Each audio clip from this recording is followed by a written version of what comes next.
So this tutorial is to show you how to animate photos that you create into smart objects in Photoshop. So you can actually do some interesting stuff. You can also do this in other software, but this is the one that we're going to do for today. There are a variety of ways to cut out people, and you can use the selection tools up here, but I'm going to use a layer mask. Remember the white layer mask, if it's white, then in order to erase it, you're going to have to put black on top. You'll notice if you hit the X key, it toggles between the black and the white. So we want black on top. We're going to use a regular paintbrush. So if you press B for brush, you'll notice you'll get your regular paintbrush. And there's a couple things you want to make sure about the paintbrush. That you have 100% opacity and flow, and that you have a pretty straight edge. I usually do about 100% or maybe mid 90s if I'm going to cut somebody out and I want a crisp edge. You can adjust the brush size up here by dragging it or putting in the number. But again, my favorite is the hotkey, which is the brackets by the letter P as in Patrick. Left bracket smaller, right bracket is larger. If you do have the caps lock key on, you'll notice that your brush will disappear, so that's why. Or sometimes it will look like the brush has disappeared because your brush is so large. And that's why it looks like now it has a plus sign even though my caps lock key is not off. And now I'm making it smaller. So what I tend to do to save some time is I'll make a bigger brush and I'll paint away the edges. So again, it's painting away because you have the black on the top, which is adjusting the layers mask. So I always want to use the opposite. And since we're doing 100% opacity and flow, it's getting rid of 100% of that background. So this is going to cut down on my time. But then when I get closer to the subject, I like to use smaller brushes to get a crisper edge and so I don't get bumpy edges. You can use your selection tools together. Like if you want, you could use the magic wand, but you can see it's starting to grab the light colors. So I like to just use the brush and the layers mask. So now I'm going to zoom in and I'm going to make my brush size smaller by using that left bracket, and then I'm going to cut her out. So if you put the edge of the brush against the edge of her shorts and click once, now I'm going to hold the shift key, and every time her body bends or moves, I can click again and I'm getting a straighter line than I would if I was just freehanding it. Now you can get a straight edge when you're freehanding it, but this is good for people first starting out, and I like to use it because it definitely gives me a crisp edge. So after I do a certain area, I might make the brush a little bigger, clean up the edges that I've left out in the open, and then I'll go back down to a smaller brush size and continue on. So you're going to do this and cut all of her out. You have to think about how you want to animate the image. If you want to just animate her with the cape, then you're going to just cut her and the cape out all at once. If you're going to try to animate the cape, then you would have her on one layer and then the cape on another layer. So you would have to copy this layer and then do the cape only. But we're just going to keep her with the cape. So you're just going to keep going around using the shift click method. So click once, hold the shift key, and I'm just holding the shift key and I'm getting that straight edge. You can just freehand it if you want, but this will give you a straighter edge. So I've already cut this out on a different one. So the graphic size for television, if you want to do stuff for television, is 1920 by 1080 and 72. So we're going to call this Vivian's Animated Hero. And then we're going to do 1920 by 1080 pixels, 72, and a transparent background. So this is where we're going to place her. So you can see I've actually already done this, and we'll take it back to the beginning. This was all done in Photoshop. And then this is kind of the end result. You can do it different ways. You could just have her move. You could have the background get smaller. It's kind of up to you, and it's your choice. So what I'm going to do is I'm going to take the basketball court photo, Command A to select all, Command C to copy if you're on a Mac. Then I'm going to go here, Command V to paste, Command T as in Teresa, and I'm going to hold the Shift key and I'm going to drag the court larger so it fills the frame. Now when it's larger, you have to decide and hit the Enter key. And once you hit the Enter key, then now it has applied that transformation. If I hit V, I can get to the Move arrow, and then I can move it around. If I want more court, or if I want more of the smoke and less of the court, it's kind of up to you to kind of pick what you want. You just want to make sure that your photo goes all the way to the edges. I can make it a little bit smaller. and then I'm going to hit the return key. Now I've already cut out Vivian's, so I'm going to go ahead and go to where I've actually cut Vivian's out, which is right here. This one has Vivian's cut out right here. Now, when you have a layers mask, what you need to do is you need to actually apply the layers mask. So I like always having the original document to go back to.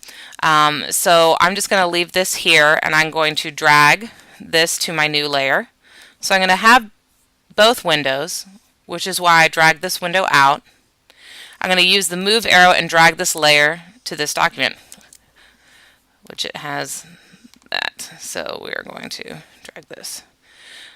You just have to make sure, like, what happened there is that only the mask was selected, and so that's why we had the issue of it trying to only drag the layers mask. So I made sure to select the photo, and the photo is locked to the layers mask. That's why it only dragged the layers mask the first time. Now, since the cape has an edge, I'm going to put it on the very edge of the photo, and the edge on the bottom of her down here, so that way we don't see the bottom of, that she has no legs. So now I'm going to hit the return key. Now, to apply this layers mask, like if you like your cutout and you think it's good, what you can do is go up to layer, because you're adjusting something about a layer, and then you can go to your layer mask and say apply layer mask.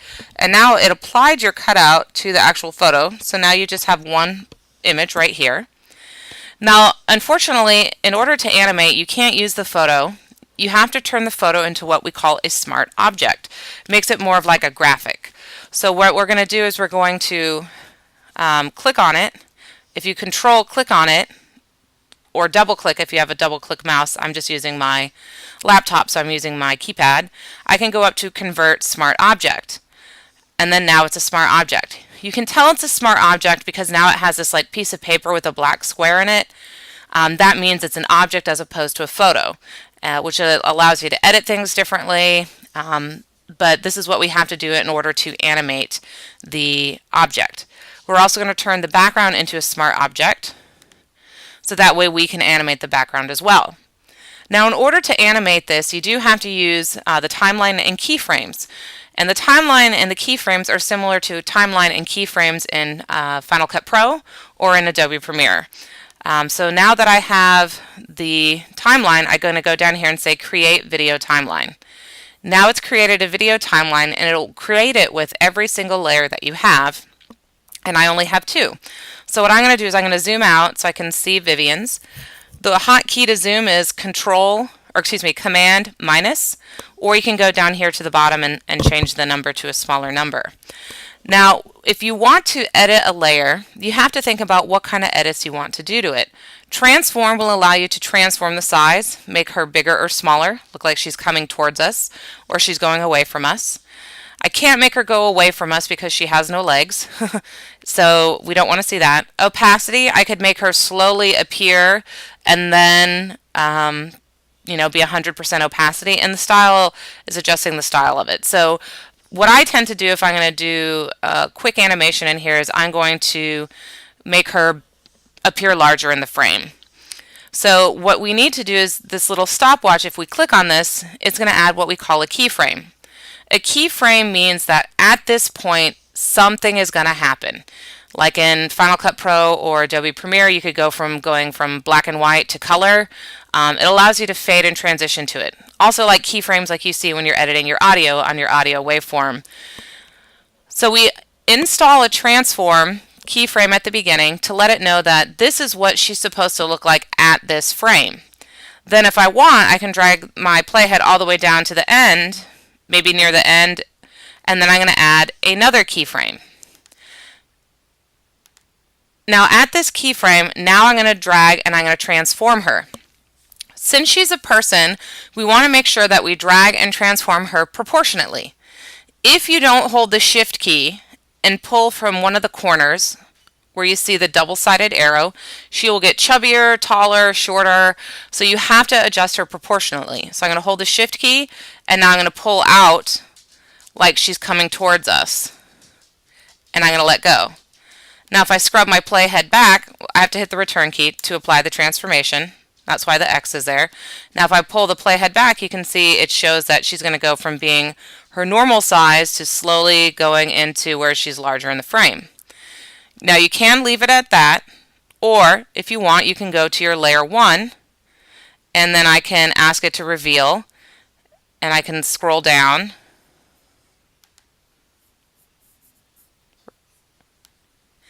And then I can adjust this layer 1. You can add an audio track in here if you want, but normally I design for television or graphics that go on our television in the studio, so I don't really need audio because we can play it off of another device. So on the background, I can then do the same thing. I can move my playhead to the beginning, which is this guy right here, hit the transform, apply my first initial keyframe saying this is how big and this is your position. Then I can go down to the end to where she stops moving, apply another keyframe, and now on the background layer I'm going to adjust it. I can pull up if I want to. I'm going to zoom out so I can see the top. I can pull up if I want to see more court. I can pull down to see more smoke. I'm going to pull down to see more smoke, so I'm going to pull down. And if I wanted to, I could also pull another direction, like pull left, pull right. This is left, right. And then I'd have even more manipulation. I do need to press the return key to apply the transformation, and now I can bring back the playhead and kind of see how it looks. Sometimes you want to animate background and the person, sometimes you just want to animate the person. Now that you have this, if this is what you like, and these are all the edits you want to make, you can export it. However, if you want, you can always add text using the text tool and add text like next game graphic. You just want to make sure that you add the text, and you could create it as a smart object and animate it as well as when you want it, but just make sure that you don't probably have the text right here because it's still moving and it would shrink your text unless it stays within that area, this final area. So you could create a text layer and then create it into a smart object the same way that we did here. So we could say like next game, superhero game, and have some text here that kind of tell what the next game is going to be for like a next game graphic. I would recommend if you're using fonts, the number of fonts that come through with Photoshop are very limited, so you can see that I actually have a lot more fonts that I've added to my Photoshop because I'm a designer and I like having different fonts. You do want to make sure that the font goes with the theme of the event. You know, here a whimsical handwritten font would not work well. Something more with a bigger weight would probably be better. The best place to go to for fonts, in my opinion, is dafont.com. Dafont.com is a great website where you can get free fonts and you can have a variety of fonts. Alright, so dafont.com. It's really easy to install a font. You just download it, double click it to open it. If it needs to be unzipped, then you click on the top window to say install. They have different types of font: old school, curly, western. Don't go to the sexy, not good. They have modern fonts, so you can go through here. And the nice thing is if you need to, you can type what your text is going to be, and then if I hit enter, now it's going to show me what the font would look like with my next game graphic or my next game text. So you could kind of look for one that you think is going to work well. Sometimes they use eroded fonts. Often they'll use a serif font. And again, my internet sucks. Thanks, Max South. So that's kind of the tutorial. So if you wanted to, you could definitely add more elements to it. But once you add the elements that you want, then you need to actually render out and export the video. So then you can go to your file, export. You normally would want to go to export as because you're kind of used to that if you've worked in video editing software. However, you don't want to. It's kind of like if you've worked in Adobe After Effects. You have to render out the video and write it so it can play smoothly. So we're actually going to go to render video. Now when it comes up here, you can name it what you want to call it, and I'm going to call it, it's usually going to come up already as the name that your file is, which is Vivian's Animated Hero. I can pick where it's going to go. It's going on to my jump drive and my After Effects Jamiron tutorial. I could create a subfolder if I wanted. Here's where you can adjust your codec. I am going to use an H.264. I chose the YouTube preset. So if I wanted to, I could upload it to YouTube easily. It tells me my document size and my frame rate. P is for progressive. Progressive is for the internet, so that works well. And then I'm just going to say render. And then you see my little wheel, and it's going to tell me it's exporting. And then I'm going to bring up my Finder window so you can see. So you can see it's working right now. That's why these files do not have like an actual file look to them, and they have the extra numbers because it's still exporting and rendering out that video. And then when we're done, you have a QuickTime movie that you could upload to your Facebook page or your YouTube page, and that's it. So we'll just wait until it exports. But you can do a lot with this. I could bring in another player. It's just I'm a little bit limited on the types of photos that I have from Mississippi State for this. But it doesn't have to be Mississippi State. It could be a person and then a different layer of a landscape in the background. It's kind of up to you. And then we'll watch it with our QuickTime. So now it's already done. So Vivian's animated hero. So let's open it up in QuickTime.